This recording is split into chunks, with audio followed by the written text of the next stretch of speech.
All right, we talked about multi-level modeling and hopefully I got you to wrap your head around this idea of having data collected at different levels and this idea of clustering, and got you think about sort of 2 and 3 level models plus sort of how we can think about repeated measures as responses nested within people. And hopefully you're sort of processing that, because I know this is sort of a weird idea. It sort of goes beyond, or not quite against, but maybe just things you never thought were possible before, or thought you could do with data before. So it's kind of interesting. It's kind of cool. So it should be blowing your mind a little bit, or at least expanding it some. So let's continue. Let's talk more about it. Let's see if we can get a handle on multi-level data and multi-level modeling. So what are some advantages? And I mentioned some of this as we went through the first set of slides, but models can include variables that exist at different levels, right? That makes sense. In a regular regression, it's more difficult, not impossible, but it's more complicated to try to include data at an aggregate level, like a group level, at the same time as data at an individual level. You can do it, but again, we're making some assumptions about there being fixed effects for across all those variables, which multi-level models, they don't make that assumption. Okay, so we can actually have data at different levels. It shares many traits with sort of random effects, sort of nested designs. If you had in a previous course had like random effects ANOVA, this is the same kind of principle here. Can be used as an alternative to repeated measures analyses. One of the biggest problems with repeated measures like ANOVA, something like mixed ANOVA or just repeated measures, is the assumptions of those analyses are oftentimes kind of strict. So when thinking about repeated measures designs, you often get this test for sphericity, which is related to homogeneity variance. Taken together, it's this thing called compound symmetry. Well, the idea is beyond just having homogeneous variances, it's that the change over time, the amount that people vary or spread as they change across time needs to stay roughly consistent too. Or the assumption something like, as you subtract time points, like time 1, time 2, time 1, 2, time 3, time 3, time 4, any pair of time points, the variability in the differences should stay consistent across all pairs of differences. And whether you are following along with that or not doesn't matter. What does matter is this. Repeated measures, ANOVAs, that kind of thing, they have this assumption of sphericity, which more times than not you're going to violate. And you have to do corrections, or you have to decide not to use that kind of model, or you got to switch to a multivariate approach, something like profile analysis, that has less power. So there's like options, but when really you could actually model it as a multi-level model and have some more control over how those assumptions work. You don't necessarily have to assume compound symmetry. Okay, remember, tough to meet the assumptions in a strictly repeated measures ANOVA, and multi-level models help to sort of to address it. At least it's one way to address that issue. So that's what I mean here by repeated measures often have restrictive assumptions like sphericity. It can estimate individual differences in growth. Now, an ANOVA doesn't do that. It assumes that everyone's growth is fixed, and the growth is sort of occurring, for everyone the same. It's a fixed effect, and any deviation from that fixed effect is considered error. Okay, so here we can actually get an estimate of people's individual growth and look at the average of that individual growth and look at the variability of that. We can actually model it that way. We can actually use, in place of ANCOVA, we can do this, run it like a regression and use the covariate to adjust, but without having to have other assumptions like homogeneity of regression. Right? We don't have to assume that effect is also fixed. We can allow things to vary. And it does not have the independence of errors assumption the same way that something like between groups ANOVA or something has, right? Which is similar to other types of repeated measure designs. But here we don't necessarily have to assume independence of errors. We can assume that there's variability in the error that's random, but they don't necessarily have to be independent. We can actually model the fact that they're related or co-varying. Okay. What research questions can you ask? Well, pretty much if you can ask it in regression or ANOVA or, most of those kind of questions, you can probably ask it here too. Just may need to tweak it a little bit. Many of the questions you would ask in multi-regression apply, but now you can ask additional and super sexy questions, okay? So are groups different in a mean or intercept, right? It's sort of an ANOVA-y question, ANOVA-ish question. Are they differing in their level? We can ask that, fine. But again, we don't necessarily have to assume that that's a fixed effect, but we can get averages for groups and see if they differ. Are groups differing in slope? That's sort of a different one. We can look at things like moderation and regression and see if there's differences, but to say that, hey, the slope is changing across time, again, it's similar to looking at moderation, but this is a little bit different. We're looking at group differerences in slope. Are there cross-level interactions? Like, does teachers' experience interact with students' socioeconomic status to affect their students' scores, right? So we can actually have cross-level effects. We can have interactions between a group level and an individual level variable, which you can't do with regular regression. Are effects present when data are combined across studies? So this is sort of specifically talking about meta-analysis, that a lot of times meta-analyses are treated as multi-level models where you have data nested within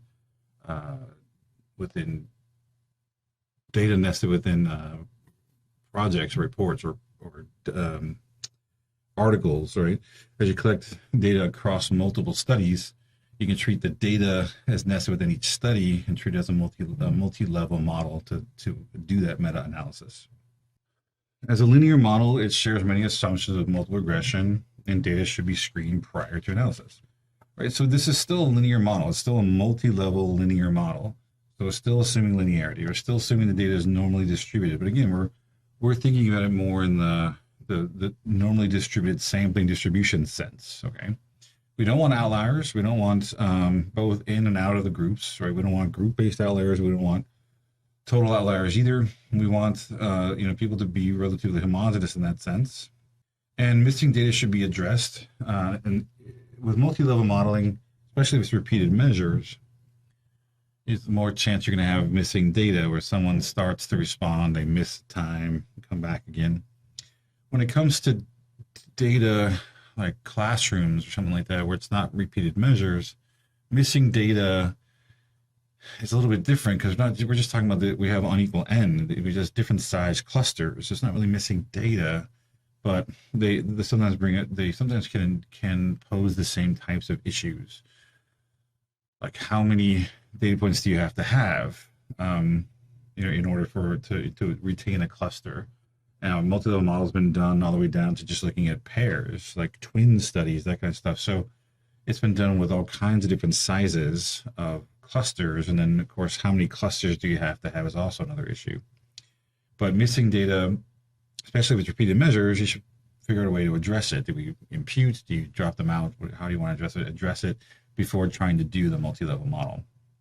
We don't want multilinearity or singularity the same way we don't for regression. We don't want predictors at any level of the model to be multilinear, to be highly correlated, because then they're going to cancel each other out. They're going to be explaining the same portion of variance and rendering each other sort of useless. So you want data that's contributing uniquely to the outcome, and whether that's at the individual level, the group level, it doesn't matter. We don't want multilinearity. Where MLM differs from multi-regression is that you can have unequal n across groups, and that's perfectly fine. Like I mentioned a second ago, you don't have to have the same number of subjects, right? Power and sample size computations are much more complicated. There's a link in the Tabashka Fidel to try to do power calculations, but oftentimes you need more sophisticated software like packages in R or something to compute power and sample size for multi-level models. Multi-level models are often done as a maximum likelihood approach, where you can do that for regression. It's just not the typical case. So, in regular regression, usually it's least squares. Oftentimes, like ordinary least squares or generalized least squares are common in multiple regression. Or for multi-level models, it's often maximum likelihood, or some restricted maximum likelihood approach, depending on what you're trying to do. Whether you have equal n, there's all kinds of decisions there. But we oftentimes, because it's maximum likelihood and because there's clustering involved, they tend to also require larger sample sizes.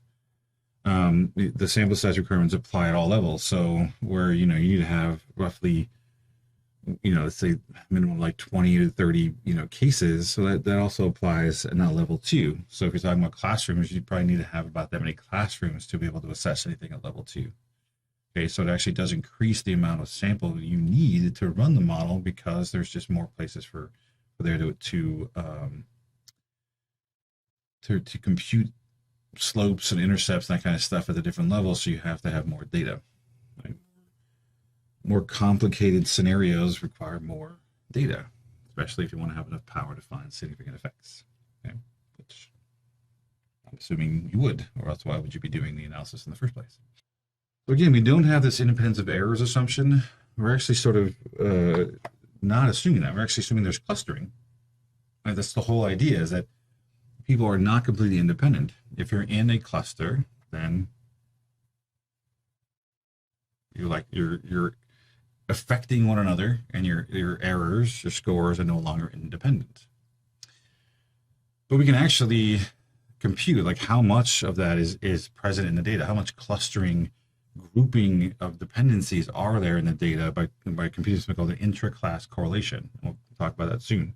It's a measure of the dependence of errors. How much dependency does exist in the data? How much clustering is a factor in computing the scores? Okay? The bigger the ICC, the more bias, the more your model is going to be affected if you ignore the clustering. At low levels of ICC, it's possible to ignore the clustering and get fairly accurate results. As the ICC gets bigger, that becomes less and less likely. Okay, so it's the higher the ICC is, the more likely then clustering is responsible for some bias if it is ignored. Okay, so basic multi-level model scenario is this. We're going to assess a single level fixed effect, right? So if we're doing this as a regular fixed effects model, this is what it would look like relative to this. So let's break this down. Up here at the top, this single level fixed effect, the reason why it's fixed effect is because if you look at the intercept value, it's got no subscript. It's just B0. There's just one of them. B1, there's also just one of those, although there are individual I level subscripts for the predictor the variables, the outcome variables, and for the errors. Right? So what that means is that every individual person has a predictor score. Every individual person has their outcome score. That's what we're trying to relate. And as we start to put this together, everyone's going to have their own error, difference between their actual score and their predicted score. But notice that the B1s and B0s don't have an I subscript. We're not doing this for every single person individually or every group or something. We're doing this, we're just getting one slope, one intercept. All right. So let's say we have an example where it's students nested within classrooms, okay? So what we're going to do is that we have, at level 1, we're going to try to predict everyone's individual score. It's just that those individual scores, the yi's, exist in every j class. So we now have y's for every person in every group, in this case, class. We're now going to have a intercept for every single class. There's now a j subscript. Every class is going to get their own intercept, and every class is going to get their own slope. All right, we're going to have one slope per class, one intercept per class. We're going to have different predictor scores for every student in every class. So this is x1 for every single individual in every classroom. That's why there's double subscripts. And now we're going to have our errors are going to be centered not around having a central prediction value for every single person, but we're going to predict their values in each of their groups, and therefore the errors are not going to be found for every individual in every group. Right? So the errors are going to differ somewhat depending on what group a person's in and how far away they are from the predicted value. That's just level 1. So at level 1, we're predicting everyone's individual score, but we're allowing it to differ across groups so that every group gets their own intercept, every group gets their own slope, and that's going to recenter the errors or affect the errors because the errors are going to be calculated within each group instead. So this becomes more like a within group error as opposed to just a total error. And every single person is going to have an X1 score, and those are also going to be centered around each group. So now we can take these values that up here are fixed. Because they're fixed, that's basically, we can't really do much with them. But here, because they vary, well, I can now bring them up as level 2 variables, right? So my intercept value, I can now calculate an average intercept. So this gamma 0, 0 is the average intercept for across all the groups. And this gamma 0, 1 is the average slope predicting the average prediction of we'll talk about what this W is in a second. This, like, a second level variable, like let's say this is teacher experience or something like that. This is some second level variable, how much that predicts the changes in slope. I'm sorry, changes in intercept. Sorry, I was getting ahead of myself. So this is the intercept. This is the average intercept. This is how much this W variable, whatever this is, it only varies across groups. So this could be teacher level experience. How much that predictor, that's that level 2 predictor, predicts the variation in intercept. And so in other words, we can actually compute how much a group level variable like teacher experience can contribute to how much the classes differ on average from their from the intercept. So here's that intercept value. This is the average intercept, and this is then how much that variable predicts the variation in the intercept. Like, does teacher experience explain why some classes are higher or lower on the outcome on average? And then we can have B1J, which is the slope that varies across groups. We can have a gamma 1J, which is our average slope value. So this is allowed to vary across groups. This is the average across all the groups. And then out here, we have these two errors. This is the error in predicting the intercept. Right? So we have intercept values that varies across groups. This is how much sort of variability is left after we've predicted it with teacher experience or some other level 2 variable, and the grand mean of the intercepts. Down here, I have a mean for the slopes, and after computing the mean for all the slopes, this is how much variability is left, or how much the slopes vary across the groups away from the average. So this is the average. This is how much each group varies away from the average, how much variation, how much error there is around that average for all the group slopes. Like, remember, this is intercept, this is slope. This is the average slope. This is how much each group differs from that average slope. This is all the group intercepts. This is the average intercept. This is how much a level 2 predictor, like a slope variable predicting the intercepts from a level 2 predictor, like teacher experience. And then this is how much variation is left over after accounting for that in the intercepts across all the groups. Okay? One more time. Here we're allowing the intercepts to vary. We're allowing the slopes to vary. Okay, so far so good. And this is now just sort of error, right, within groups error. And as always, we're trying to reduce error. We're trying to make the predictions better, right? This is the same variable. I can now say, because this varies across groups, I can predict it, just like we did before. Because we can now get a different intercept for every group, well, I can predict the changes, the variation in the group intercepts, so I can predict it. Well, I'm going to predict it with an intercept for us. This is basically like the grand mean, the average intercept across all the groups. This is a level 2 predictor that we're bringing in to try to predict the differences in intercept across the groups. And then this is the error in predicting the variation in intercepts. This is the slope. This represents different slopes for every single group. So this is a random intercepts, it's random slopes. I can compute an intercept for the slopes. This is like an average slope for every, across all the groups. And then bringing that average, this is how much the groups differ from the average slope. Okay? This is the variation in slope after you've accounted for the average or intercept value. Now we could have brought in teacher experience as a predictor of the changes in slope. We can have level 2. I just didn't do that here. But here we have random intercepts, random slopes set up. And here we have a level 2 predictor of the intercepts, but we did not put it in for the slopes. We could have. It's just it's not in this particular case. Intercepts, slopes, random, which is why we're able to predict them. And usually just look at anything we want to predict, we're going to bring in an intercept, and we're going to bring in a slope if we have a predictor. In this case, we have a predictor, so this is a slope predicting the intercepts. And down here, we don't have a slope because we didn't include a level 2 predictor of the slopes, okay? But this is the average slope, and this is then the variation around that average. I know I said it a bunch of times, but hoping each time I repeat it, it'll make a little more sense. It'll sink in a little more. And just in case we didn't say it enough, let's do it one more time, maybe a little slowly, and identify all the pieces so it's listed out really, really clearly. So we're going to break this down down here. Okay, so let's look at the level 1 component.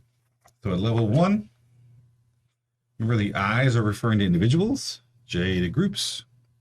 So in here, when you see a J subscript, it's varying across groups, but not people. So we're going to get one of these per group. We're going to get one of these per group. Here, I have one of these per person per group. I have one of these per person per group. And I have one of those per person per group down the end, the Yij. Okay?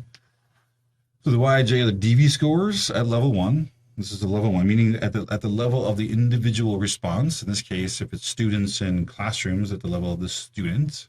X1ij is a level 1 predictor in which we have a score for every single person.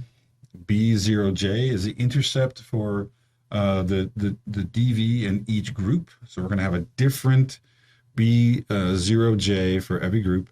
B1j is a different slope for every group, right? And slope predicting the DV from the IV in each group. It's going to have a different one. And then the error, we're going to have one of those for every single person because it's a level 1 error. All right, so Y, X, and E are all level 1s.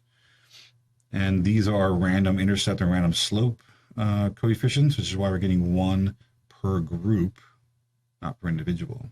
Okay. Once we establish this part, we actually allow the slopes to vary across groups. We can then use the slopes as outcomes and look at level 2. So level 2, this is gamma 0, 0 is the overall level 2 intercept.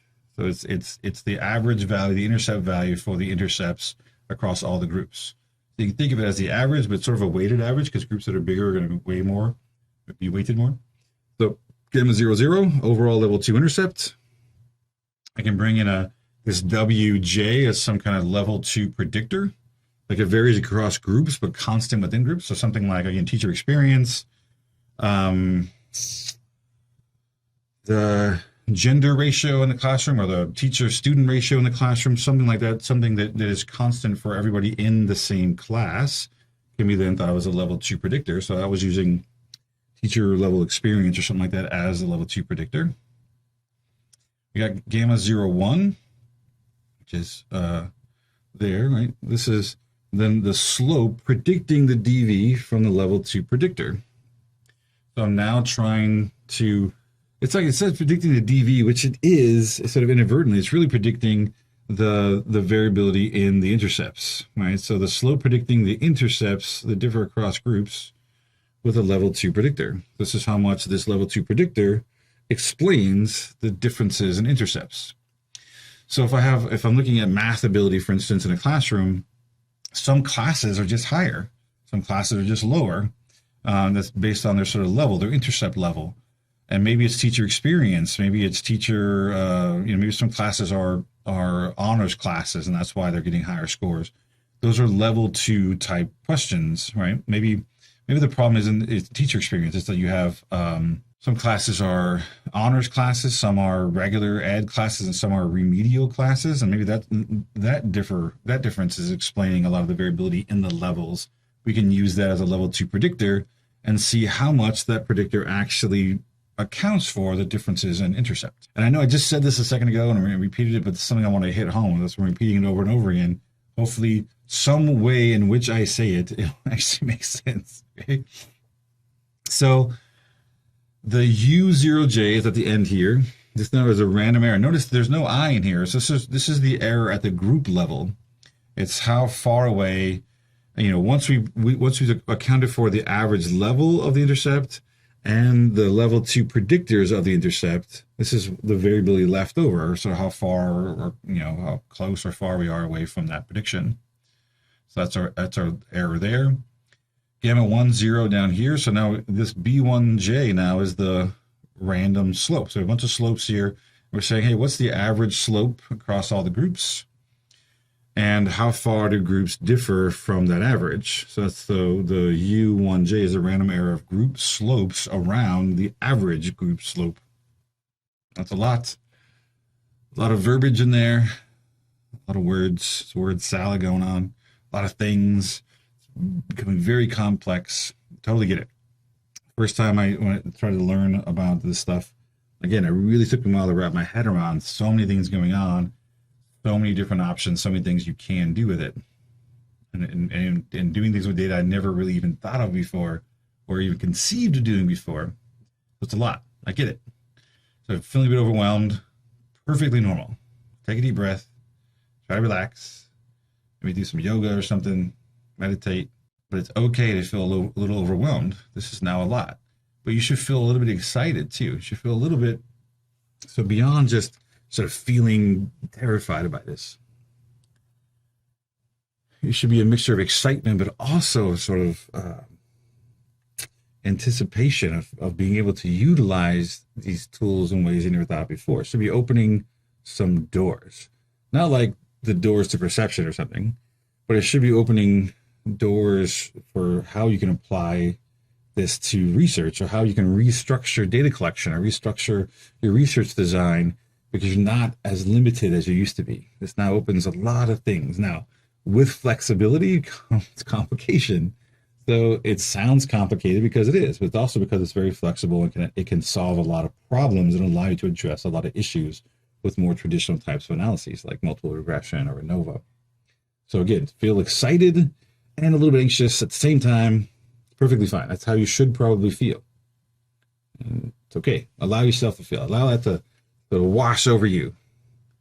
Because soon it'll actually make sense. You'll get used to it. You'll run it a couple times. You'll see sort of how it works, and you start to feel comfortable with it. Just new, a little bit terrifying. That's all right. So in addition to all the stuff we have here in these three equations, there's also the ability to allow some of the random things to have variability, and also to covary, to relate to one another. So for instance, we can compute the average intercept for all the group intercepts, right? This is my random variable.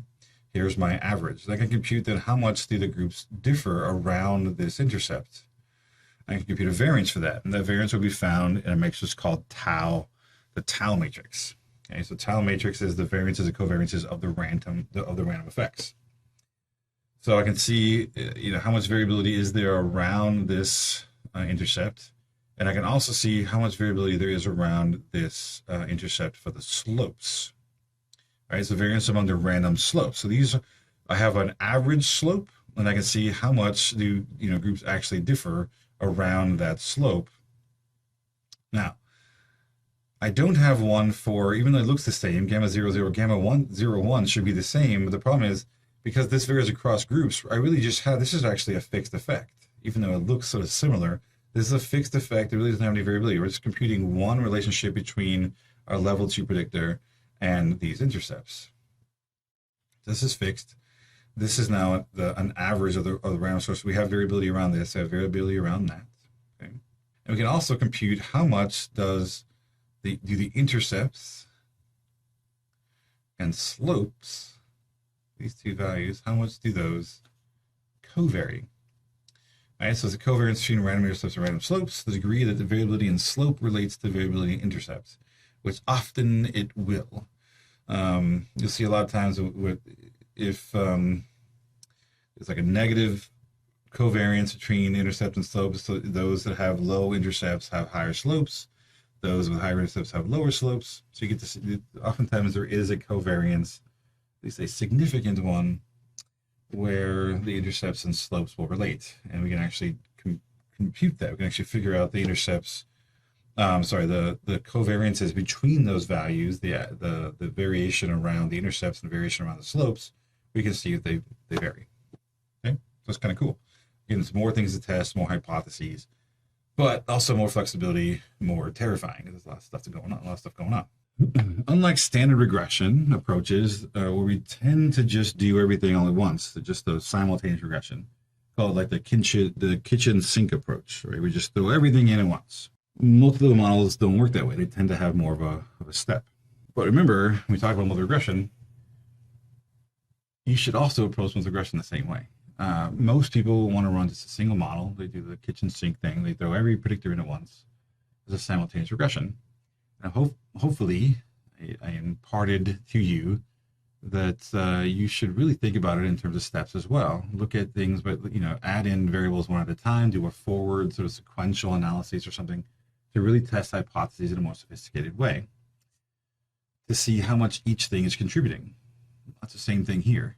Because it's a complex model, we want to add things in one at a time, see what predicts, see what doesn't, see what's necessary, see what isn't necessary. So we can actually have a well-fitting explanatory model that is also as simple as it can be. So we're going to do the testing sort of one at a time and be able to test whether or not each step is actually a significant improvement. And that you should get used to that idea that we want to do model improvement, we want to do sort of sequential types steps in analysis so we can actually test each step one at a time. So this isn't anything new. It's just trying to get you away from this idea of just doing simultaneous things and putting everything in at one time. So here, what we're going to do is we're going to start off and do things a little bit slowly. We're going to start off, the first model we're going to run is just a fixed intercept only model. This is like the worst conceivable model, where we're going to take and predict the outcomes with just the grand mean and see how, it's going to establish that as our baseline worst scenario. Then we can add in random intercepts only. So what that does is it goes into say like, okay, can we add in random intercepts only? No predictors yet. All we're doing is just allowing each group to have its own intercept. Does that reduce the error? Does it actually make the model fit better by allowing all the groups to have their own intercept? If so, that means the groups are differing enough to justify doing a multi-level model of some sort. So we're going to add in random intercepts only. Then when we bring in the predictors, we're going to bring them in as fixed slope predictors first. See if they actually improve the model as fixed slope predictors. And then if we so desire, we can go forward. If we have an idea that the groups are going to differ in their slopes, you're going to have different slopes across the groups, then we can actually bring in, allow the slopes to go random, to randomly vary. And then we can bring in level 2 predictions, cross-level predictions, interactions, and so we can test all the other hypotheses once we establish these steps. Because if you put in random slopes and it doesn't really improve the model, you can go back to fixed slopes and then test some of these interactions and not have to have such a complicated model. All right, so it's about testing each thing as you go, making sure that each of these things really improves the model enough to justify keeping it in.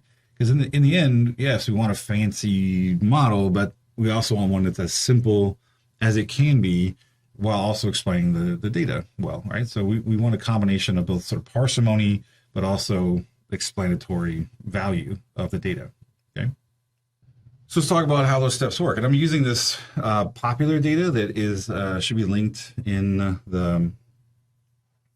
our class website, but it's also, if you look up popular.sav online, you should be able to find it. It's a pretty accessible data set. It's the example I used early on where it's a self-reported kids' popularity and looking at their sort of extroversion and other predictors of their popularity. So the outcome is sort of how popular the kid rates themselves. So fixed intercept only model 0.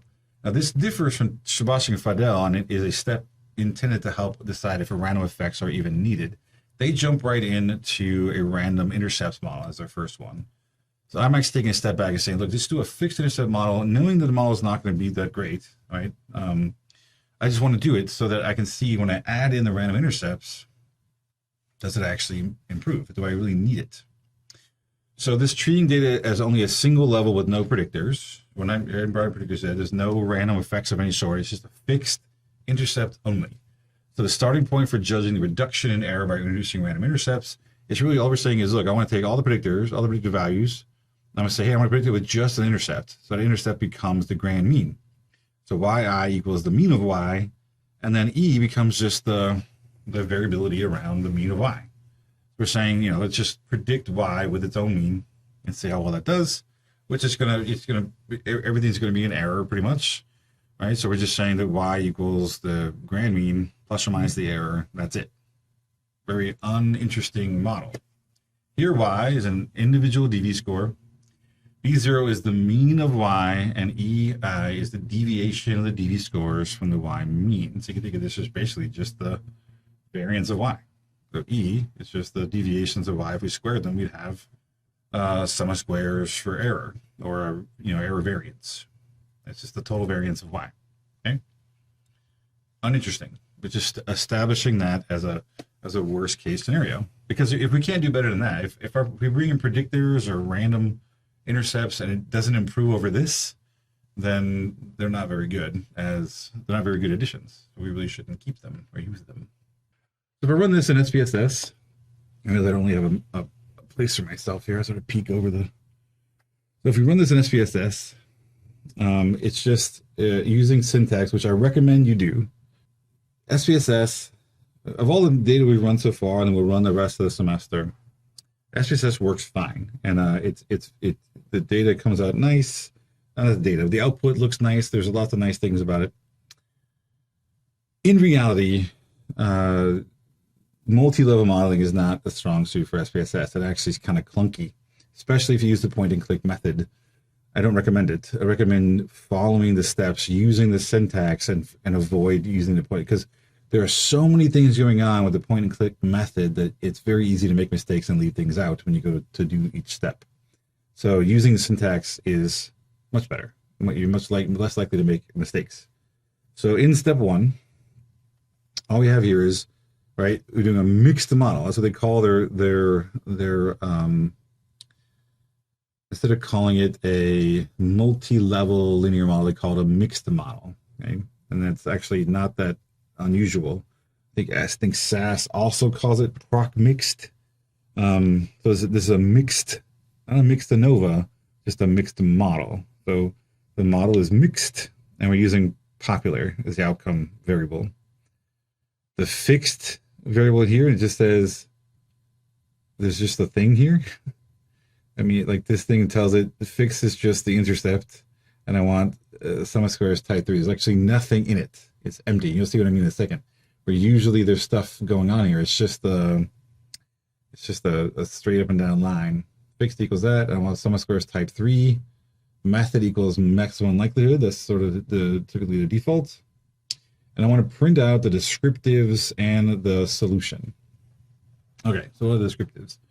In the popular data set, we have about 2,000 cases with an average, again, ignoring everything. The average is 5.076 for the popular variable. Standard deviation of 1.3825. So if I were to square that number, 1.3825 squared, 1.3825 squared is 1.911. 1.911 then is our variance, right? So this is the mean for y, the mean for popular. This is the how much variability there is in popular. Okay. Now this is telling us back what our model looks like. We have a fixed effect. It's just intercept. One intercept. That's it. But it says the number of parameters are 2 because we're estimating the intercept and a residual.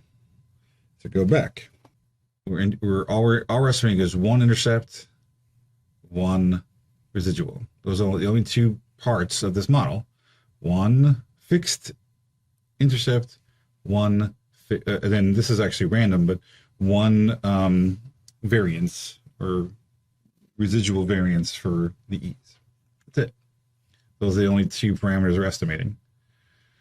It gives us this information criteria that we'll talk about in just a second, but the -2 log likelihood value we can actually use to compute some differences across the models. I'm going to talk about that in a sec.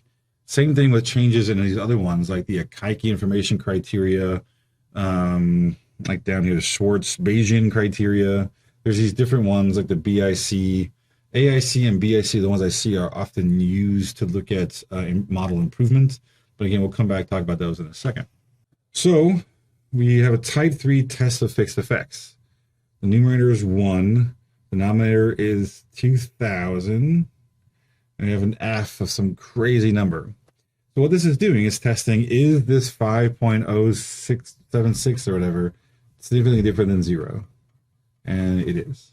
All right, so our intercept is not nothing. Okay?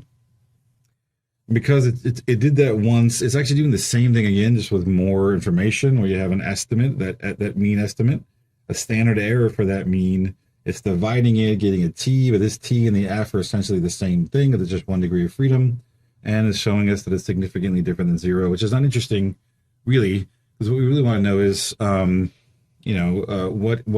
establishing just what the intercept value is, and down here is that residual variance, which right now the residual variance, the error variance, is exactly the same as the square of the standard deviation.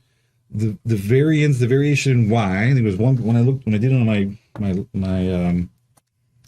phone, it was like the 1.911 or something like that. When I took 1.3825 squared, it was I think I got 1.911 or something like that. It's essentially this number here. It's just saying that right now, because all I have is an intercept, everything is error. It's just all how much each of the popular scores differ from that mean. It's just the variance of y. It's just the variance for popular. But because all we're doing is predicting with the mean, all of that variance is now error variance. It's the same thing, right? So we're getting a residual variance of the same number, and it's telling me that it's significant. Now, this is not interesting in and of itself, except that when you have a significant value here, saying that there is a significant, that this residual is significantly different than 0, it does tell you that there's enough variance there that you can predict it, right? You should be able to reduce this, predict something, put some more predictors in here, reduce this error variance down until it's not significant, right? Right now it's still significant, so it means we can do something with it. We can try to predict it, we can try to address it, try to bring that number down to non-significant. Just to be extra clear, right? This is the estimate of B0. Remember, what are we trying to estimate? B0 and errors, but what we want is a error variance and then an intercept value. So this value is the intercept value. And then down here, this is that variance of EI. So it's not EI, it's not the EI specifically, because each person has their own E, their own error. But this is how much those errors vary across people. Right? So this is my error variance down here. Once we have established that fixed intercept, again, uninteresting, not very useful model, we can move into then allowing the intercepts to vary, right? To treat them as a random effect. So we're in a random intercepts only model. This is sort of model 1. We're going to treat data as 2 levels where every group gets their own intercept. This is what Tabach and Model include as their first model. So we're just doing, and that's what we're calling model 1. I'm just including the model 0 just so we can see there's a change, a shift. So for level 1, it looks just like it did a second ago, except there's a J in these two things. Go back a couple slides to, oops, not there, to here, right? So I have YIJ, what's wrong? Go this way. So I have YI, B0. This is treated as fixed. We're pretending like there's no groups. But here, the individuals are in groups now, and we're allowing each group to have their own intercept, and the errors are going to be slightly different for each group because they're going to be around the intercept for that group as opposed to being around one intercept. All right, so that's why this is being centered around each group as well. These are being done for each group separately, and everybody has their own score, but they're all in groups. because this is random, we can actually then predict it. I can then compute an average intercept for that. And I can compute, the average across all the groups and see, as a way of predicting the variable, the random intercept here. And then this then becomes how much each group, how far each group is away from the average. And we can compute a variance around or like an error variance around that. So again, let's look through down here. So B0j, these are the group means, intercepts, okay? The EIJ, now the deviation of subjects from the group means, is now like a within subjects deviation instead of a total deviation. Gamma 00 is the grand mean, right? This is the total mean across all the groups. It's sort of like a weighted average now because we got all the averages for each group. And then now we're averaging, we got the intercepts for all the groups. Now we're averaging all the averages to create an overall mean.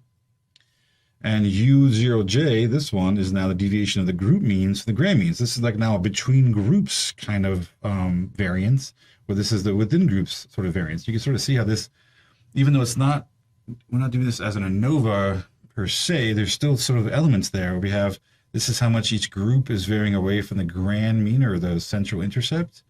And this is how much each group mean is, or each individual score is differing around their own group's intercept or average. Okay. So this should remind you of random effects ANOVA, right? That we're actually splitting up things and allowing the intercepts to sort of shift around. Everybody gets their own mean, and we're able to look at how much the scores differ within each group and across the groups, and it allows for lots of things going on. And this is just the first model. It's not even that complicated yet. All we're doing is allowing the groups to have different intercepts and being able to predict that with the average intercept. So if you look back, just to compare for a second, here's the syntax, right? It just says fixed and there's nothing in there. Method equals ML print, right? So this is sort of what it looks like because we don't have any fixed predictors or anything in there yet, just intercept. So to add in this next part, I'm adding in one line. So fixed still just has nothing in it. Sum of squares type 3. Method still ML. Print, I still have solution. And now I want to print out the test cov, which is there. Random equals intercept. And then this thing again, subject equals class. So the way the language in SPSS is written, peering at you from between things, the way the language is written is if it's for individuals. Right? So SPSS sort of writes it out as if the level 2 is the subject, level 1 is the response. So when you say subject, that's SPSS as level 2 variable, which is a little bit confusing when you're doing something like groups. But look, intercept is nested within subject, the class, right? That's the class here. This is the variable we put in, is our subject, our level 2. And then the code type here, I believe, stands for unstructured or something like that. We're not putting any restrictions on the type of covariances between things. I think that's what it means, if I remember correctly. So we added in this one line. Everything else stayed the same. I think we actually had solution and something else, or descriptives and solution. I took descriptives off because I don't want the descriptives to print out every time. It's going to be the same descriptive. It's the same data. So I don't need to see the same descriptives over and over again. All right, that makes sense? Like if I know that it's going to be the same mean, same standard deviation stuff, I don't need to include descriptives in the syntax every single time. But I took that out. Still wanted solution because I do want the estimates of the solution for the model. Then I added in the test code, which will then give me back the tau portions, the variances and covariances of those random effects. So what does it tell me? All right, so we already had a fixed intercept before. We also had the residual before. So those two parameters were already there. And now we're adding in a random effect for intercept where they're nested within classroom. So now I'm estimating 3 different parameters. That makes sense? I'm now estimating this one, that one. These are the effects. Technically, I'm estimating this one, I think, and this one, because this is going to become a fixed effect at level 1 because there's just one of them, and this is how much it varies around that. So I believe it's going to be that one, but let's look. We'll see. Again, it gives us log likelihood information. We'll come back to in a second. But up here, we now have, it's now testing this model with random effects. So we're still getting that it's significant. The actual value for it is actually changed now. So our fixed effect here is this 5.0778. This is no longer just, because up here it looked the same. That's my fixed effect parameter intercept 5.076450. Now it's 5.077859. Really, really close. This is now gamma 00. This is now the average, or before this was just a single number, single value. This is now the average across all the different groups. It's still a significant number. Now look down here. The residual was 1.9104, whatever this number is down here. The residual was this. It's now come down to 1.211. So we reduced the residual down by explaining some of that variability by allowing the intercept to vary. So this is now the variability of the groups around that central intercept. So we can sort of label these. This is the gamma 00 now. It's not the plain fixed effect of B0, it's gamma 00. This is now the average within groups variance. Right? So, before the within groups variance was everything. Everything was within groups because we just had one estimate and everything was one big group. Well, by now allowing each group to have its own intercept, it sort of helps the intercept to be closer to scores in each group, which reduced it down some. This is sort of the average within groups variance. And then this one is, you can think of it as tau 00. It's the variance of the intercepts, or you can think of it as the S squared U 0J. It's the variance of the U 0J. It's how much, back here again, it's this part here. It's how much this varies, the variability of this, which is the errors of each group around its estimated intercept value. So those are those three parts. That's gamma 00. This is the average within groups variance, and this is now the variance of the intercept value. How much groups vary around that score, around that central intercept. Alrighty, kind of complicated, right? All we've done is just allow the intercepts to vary. But why would we do this? Why would we go through all this trouble? So why go through all that effort to run a fixed intercept and then a random intercept? The idea is we're sort of model building, we're testing. What I want to know is model 1 with the random intercept better than model 0, the one with the fixed intercept. Now, why would I care about that? Well, if I add in a random intercept and it doesn't really explain the data any better, then I don't probably need to use a multi-level model. I can just run a fixed effect, multi-regression, and ignore the clustering, because the clustering, the fact that scores are nested within groups doesn't really matter. It's not really affecting the data. It's not really going to add much bias. So the question comes down to, do I really need a multi-level model at all? Like, is it even necessary? We can ask that question in a few different ways. We can see if the interclass correlation is even different than 0. Like, is there any clustering involved in the data set? I can look at the likelihood difference test, which is an actual significance test of looking at model 1 versus model 0. Like, is it a significant improvement? And I can also look at something like the Akaike information criteria or the Bayes information criteria or any of those information criteria that you particularly like.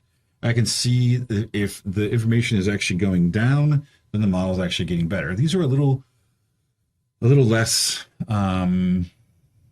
specific. Like, there's not like an amount that needs to go down. It's not a significance test. It's just if this criteria is decreasing, then the model is actually fitting better. So it's just another form of information.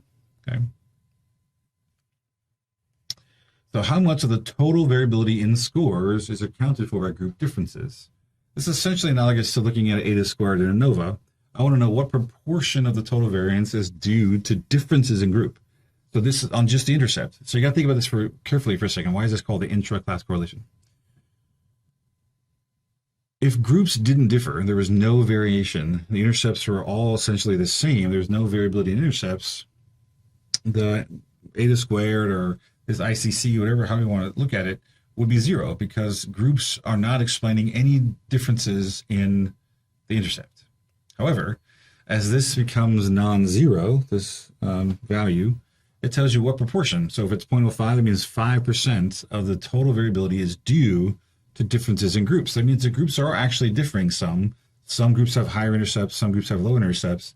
So the classrooms are actually making a difference in where people are on the score. So the bigger that is, this in this case is 36%, the more groups are contributing to differences between their scores. The more clustering is actually a problem, not a problem. The more clustering needs to be addressed in the model. If there's a lot of differences between intercepts in the groups, I can't ignore that and pretend like everyone has one intercept. So the more groups are varying, the larger the ICC is going to get. Right? The more of the total variability the group differences are actually going to contribute to.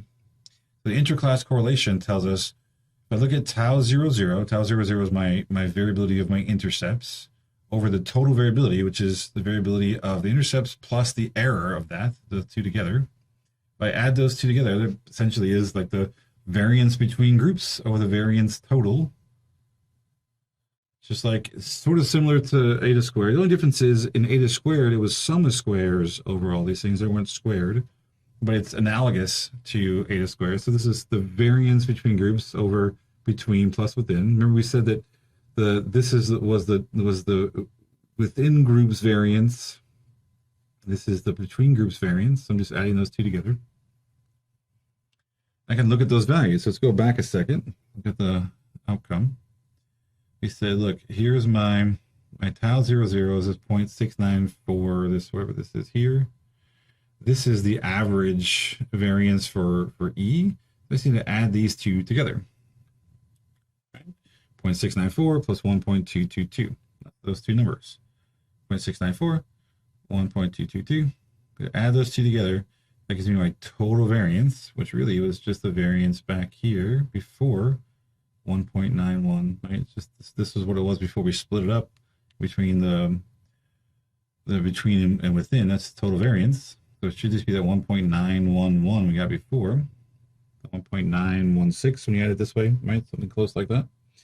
So how much of this total variability is the variability between the clusters, between the groups? Well, about 36%, which is quite a lot.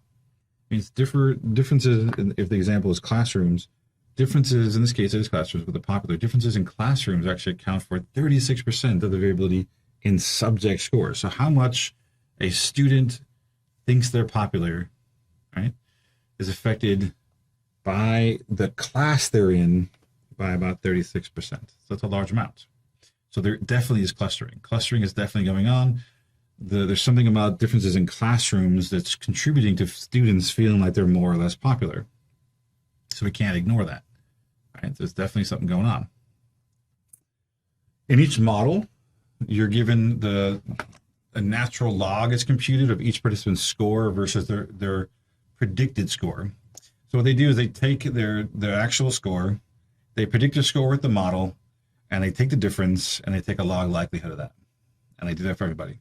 So you're getting a log of the differences between their actual and predicted scores. You sum it and you get a log likelihood value for the data set. So if you take the difference of -2 times the log likelihood values between nested models, so in this case, model 0 and model 1, model 0, which includes just the intercepts, just a fixed intercept, is nested within model 2, which has got random intercepts. So we can actually compare those two because they're actually nested models. So we take the -2 log likelihood of the simpler model minus the -2 log likelihood of the more complicated models. In this case, it's the fixed intercept minus the log likelihood of the random intercept model. And the reason why that is that this one, the more complicated one, has more things in it. It should actually fit better. The log likelihood should go down. It should be a better model because if adding in random intercepts is helping, then this should be a smaller number. The log likelihood should go down. It should be a better fit. So this minus this will distribute like a chi-square. So for popular, we got 1 versus 0, or simple versus complicated. Let's go back to the output a second. The first time we got it, our negative log likelihood, 2 log likelihood was 6970.39.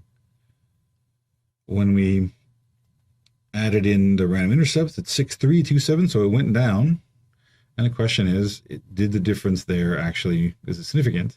Now, these are already taking the negative 2s, so I don't have to multiply by negative 2. It's already the negative 2 log likelihood. They already multiplied by negative 2.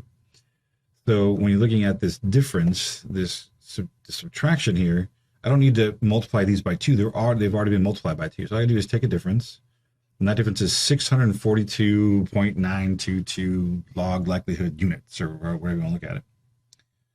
The degrees of freedom here is going to take the number of the parameters in each model, right? So the more complicated model had, the simpler model had 2 parameters. The more complicated one had 3 parameters. So we just added 1 additional parameter. So when I subtract the log likelihoods, I also subtract their parameters. I get that there's actually 1 degree of freedom. So is 642.922 significant at 1 degree of freedom? Absolutely. 1 degree of freedom, chi-square is 3.841. So 642.922 is a massive change over the minimum required for a 1 degree of freedom significant change in chi-square. So this answers the question. Model 1, the random intercept model, is significantly better, fits the model better than, or fits the data better. The more complicated model fits the data better than the simpler model. So this is more evidence for why we should definitely, include the random intercepts, right? We already said, look, there's 36% clustering in there, so we definitely need to account for the differences across groups.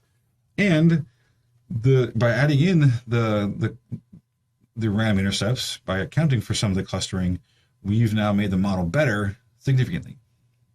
Great. That's cool. So that's 2 pieces of information to sort of help support this idea that we should be doing this. Now, there are a number of information criteria out there that are always that are ways of adjusting the log likelihood value to reduce bias. So some of them, log likelihoods, just by having a larger data set, you're going to have a larger log likelihood. So some of them will adjust for degrees of freedom, some of them adjust for other things. Most of them, if you look at them real closely, they're all like the same, close to the same number minus some fixed value. So if you look 6327, 6333, 6333, 6353, like they're all real close together. They're all different ways of assessing the same fit by adjusting the negative 2 log likelihood somehow. So for the AIC, for instance, it takes D plus 2P, where D is the negative 2 log likelihood value and P is the number of parameters. So it simply takes the 6970.390 plus 2 times the 2 parameters that model had. Right, so that's where it gets this 6974.39. And in model 1, we added an additional parameter, so it's the log likelihood number plus 2 times the 3 parameters we had, so it does a little bit more of an adjustment. But for the most part, it's, we're adjusting for the number of parameters estimated, but it's not a huge difference. And there's also really not, we can subtract these, but because by subtracting these, they're going to be similar to the log likelihood difference, not anything shocking. All we want to do is, it does not work like the log likelihood value in that they cannot be subtracted and tested. However, when comparing models, the model with the lower AIC value is better or more preferred. And this can be used for non-nested models where the log likelihood you're not supposed to. So you can actually compare different models to see which one fits better. So all you want to see is that the AIC value reduces, it goes down. As long as it's going down, then you can argue model 1 is better than model 0 because it has a lower AIC. With all those pieces of information taken together, the ICC being non-zero, in this case 36%, tells you there's a substantial amount of clustering. The interclass correlation tells you that there's actually differences between groups accounting for variations, so that means you can't ignore it. We saw that adding in the random intercepts was a significant improvement, and we saw that the AIC is actually going down. So these are all pieces of information that we should at least be retaining this random intercepts model because it actually is an improvement. So whether or not we need to add in fixed slopes, random slopes, and all the other components, we'll look at that next and add those on to this model 1 to see if it actually gets better. So that'll be next time. See you then.